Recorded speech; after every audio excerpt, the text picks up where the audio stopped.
ಈಗ ಮುಖದಲ್ಲಿ ಸ್ವಲ್ಪ ಬ್ಲೋ ಬಂದಿರೋ ಆಗಿದೆ. ಇನ್ನು 2 ದಿವಸ ಹಿಂಗೆ ಹಚ್ಕೊಂಡ್ರೆ ನನಗೆ ನಾನೇ ಗುರ್ತು ಸಿಗಕ್ಕಿಲ್ಲ.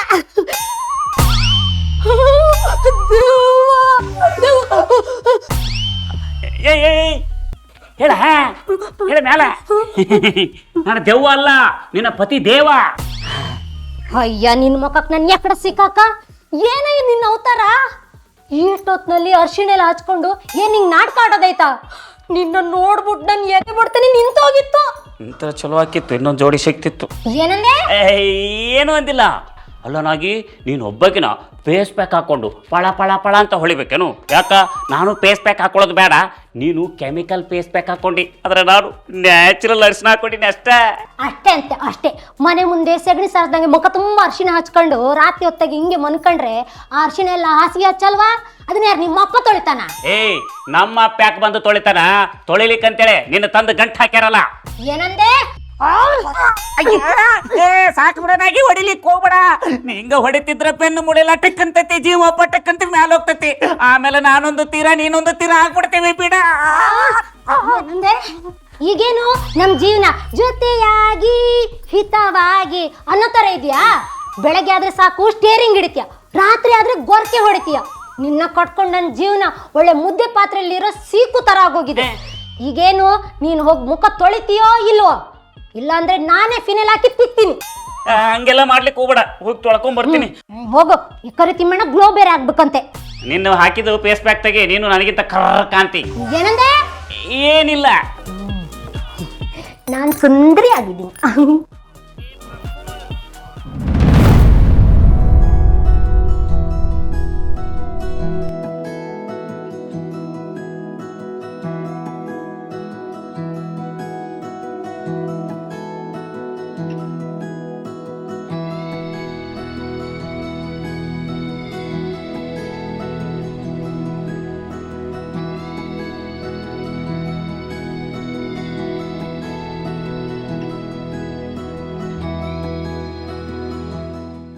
ಸಾಕಾಗೋಷ್ಟು ನೆನಪುಗಳನ್ನ ಕೊಟ್ಟಿದ್ದೀರಾ, ಮಿತಿ ಮೀರಿದ ಖುಷಿ ಕೊಟ್ಟಿದ್ದೀರಾ. ಆದರೆ ಅದನ್ನೆಲ್ಲ ಅನುಭವಿಸೋಕ್ಕಿಂತ ಮುಂಚೆ ಹೀಗೆ ಬಿಟ್ಟು ಹೋಗ್ತೀನಿ ಅಂತ ಹೇಳಿದ್ರೆ ನಾನು ಹೇಗೆ ತಡ್ಕೊಳ್ಳಿ ಅಮೃತ ಅವರೇ? ನೀವು ನನ್ನ ಜೀವನದಲ್ಲಿ ಅಮೃತಧಾರೆಯಾಗಿರ್ತೀರ ಅಂತ ಅಂದ್ಕೊಂಡಿದ್ದೆ. ಹೀಗೆ ಬರಿಗೈ ಬಿಟ್ಟು ಹೋಗೋಕೆ ಹೇಗೆ ಮನಸ್ಸು ಬರುತ್ತೆ? 2 ಮನೆಗಳ ನಡುವೆ ಗೋಡೆ ಇರಬೇಕು, ಅದು ಅಗತ್ಯ. ಆದರೆ 2 ಮನಸ್ಸುಗಳ ನಡುವೆ ಅನುಬಂಧ ಉಳಿಬೇಕು ಅಂತಂದರೆ ಪರದೆ ಇರಬಾರ್ದು. ನೀವು ಗೋಡೆನೇ ಕಟ್ಬಿಟ್ಟು ಹೋಗ್ತಾ ಇದ್ದೀರ, ಅದನ್ನು ದಾಟ್ಕೊಂಡು ಹೇಗೆ ಬರಲಿ? ಆಕಾಶದಲ್ಲಿ ಚಂದ್ರನೇ ಇಲ್ಲ ಅಂದಮೇಲೆ ಬೆಳದಿಂಗಳನ್ನ ಹೇಗೆ ಅನುಭವಿಸೋಕ್ಕಾಗುತ್ತೆ? ಆ ನಿಮ್ಮ ನಗು, ಮಾತು, ನಡೆ ಅದನ್ನೆಲ್ಲ ನಾನು ತುಂಬ ಮನಸ್ಸಿಗೆ ಹಚ್ಕೊಂಡ್ಬಿಟ್ಟಿದ್ದೀನಿ. ಅದೊಂದು ಹೊರಗೆ ಬರೋಕ್ಕೆ ನನಗೆ ತುಂಬ ಕಷ್ಟ ಆಗುತ್ತೆ. ನನ್ನ ಮನಸ್ಸು ಅದಕ್ಕೆ ಒಪ್ಪಿಗೆನೇ ಕೊಡಲ್ಲ. ಇದು ಯಾವ ವಿಷಯನೂ ಲಕ್ಕಿ ಗೊತ್ತಿಲ್ಲ. ಲಕ್ಕಿ ಗೊತ್ತಿದ್ದಿದ್ರೆ ಅವಳೇ ಮುಂದೆ ನಿಂತೆಲ್ಲ ಸರಿ ಮಾಡಿರೋಳು. ಈಗಲೂ ಕಾಲ ಮಿಂಚಿಲ್ಲ. ಅವಳಿಗೊಂದು ಫೋನ್ ಮಾಡಲಾ? ಬೇಡ, ಅವಳಿಗೆ ವಿಷಯ ಗೊತ್ತಾದರೆ ಎಲ್ಲ ಬಿಟ್ಟು ನಮ್ಮನ್ನು ಒಂದು ಮಾಡಕ್ಕೆ ನಿಂತ್ಬಿಡ್ತಾಳೆ. ಅವಳಿಗೆ ತೊಂದರೆ ಕೊಡೋದು ಬೇಡ.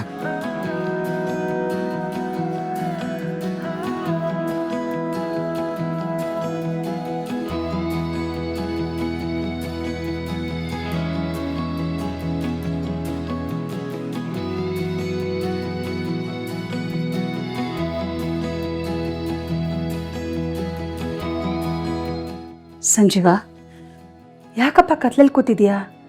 ಆರಾಮಾಗಿದೆಯಾ ತಾನೇ? ಅಮ್ಮ ಆರಾಮಾಗಿದ್ದೀನಿ. ಏನೋ ಯೋಚನೆ ಮಾಡ್ತಿರೋ ಹಾಗಿತ್ತು.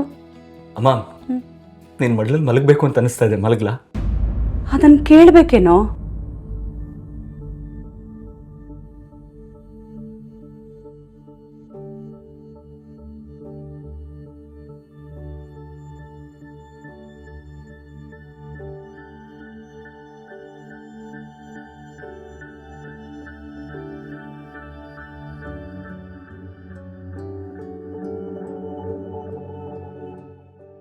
ಈಗ ಹೇಳಪ್ಪ ಸಂಜೀವ, ಏನು ಯೋಚನೆ ಮಾಡ್ತಿದ್ದೆ?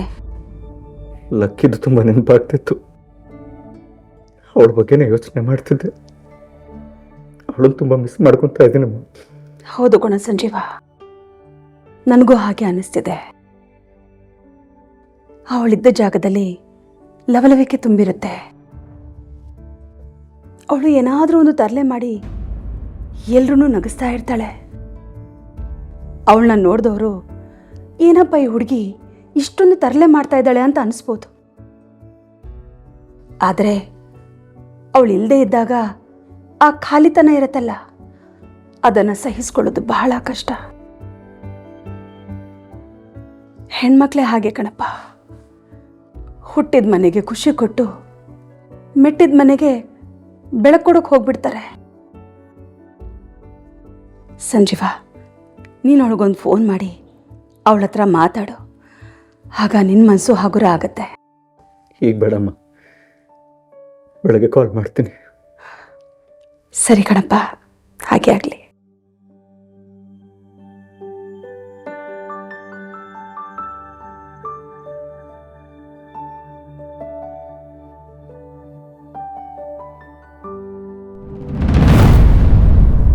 ಈಗೇನು ಮಾಡೋದು ಮೇಡಮ್? ನಂಗೆ ಡಿವೋರ್ಸ್ ಬೇಕೇ ಬೇಕು.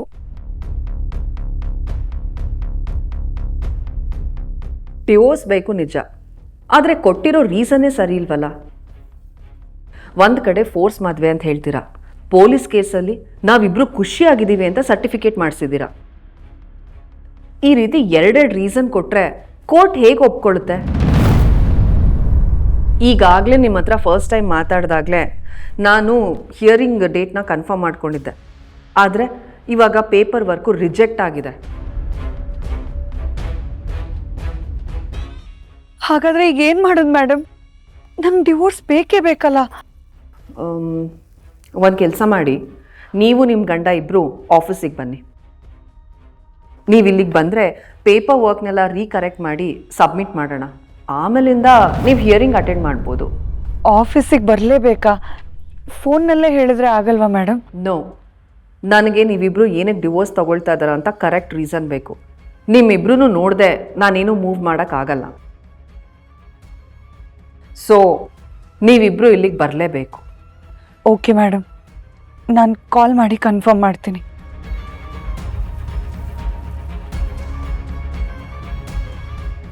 ಇವ್ರು ಹೇಳೋದು ನೋಡಿದ್ರೆ ನಂಗೆ ಡಿವೋರ್ಸ್ ಸಿಗೋದೇ ಡೌಟ್ ಅನ್ನೋ ಥರ ಇದೆಯಲ್ಲ. ಡಿವೋರ್ಸ್ ಸಿಗದೆ ಹೋದರೆ ನಾನು ಇಲ್ಲೇ ಕೊಳಿಬೇಕಾ? ಇಲ್ಲ, ನನ್ನಿಂದಾಗಲ್ಲ. ಇಷ್ಟು ದಿವಸ ಸಹಿಸ್ಕೊಂಡು ಹೋಗ್ತಿರೋದೇ ಹೆಚ್ಚು.